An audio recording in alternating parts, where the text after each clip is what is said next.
भारत माँ के राज दुलौरी छत्तीसगढ़ महतारी।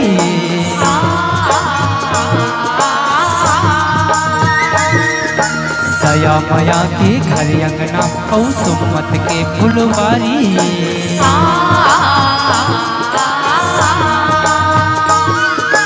37 कोटि देवी देवता 36 भाखा बानी है। हर पापैरी महानदी कस संहत अमृत पानी है।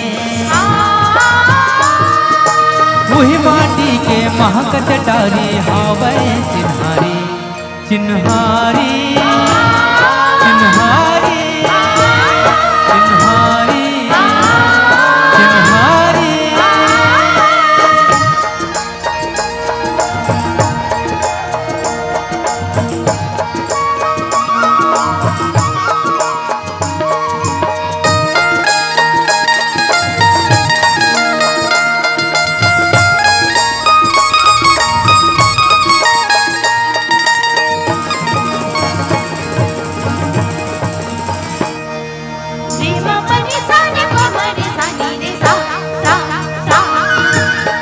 पुरखा के सुर ताला राख ले,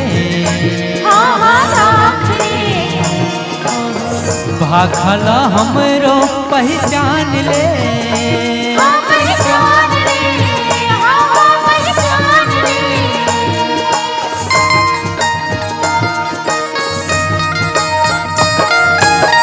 चिन्हारी है सबके गीत रे, गाथे वो माटी के गीत रे।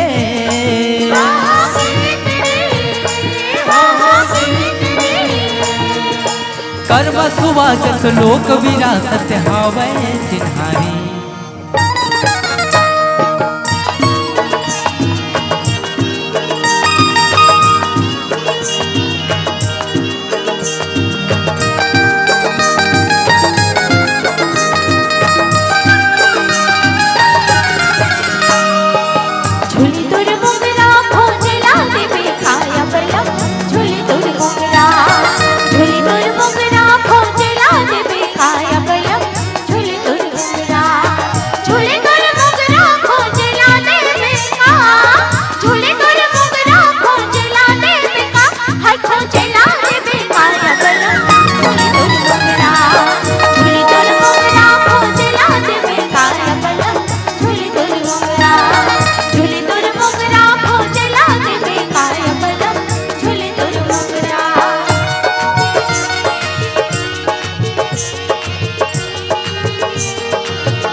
काकर बुधमा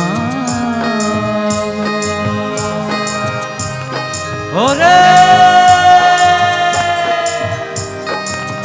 काकरी डार्यो काकर बुधमा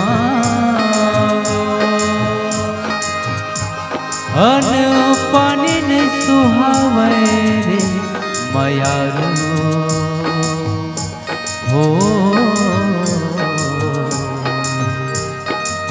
तोरे जे सुधमा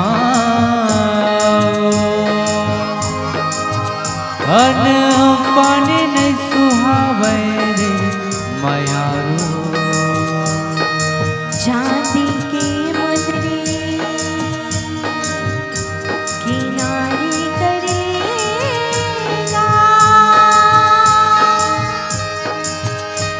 मेरे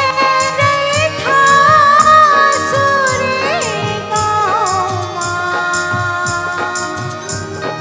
मयारू ते चिन्हारी करेगा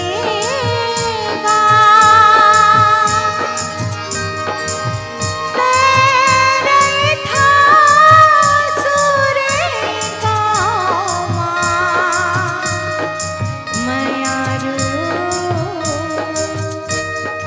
वही माटी के महकत डारी हवे चिन्हारी चिन्हारी चिन्हारी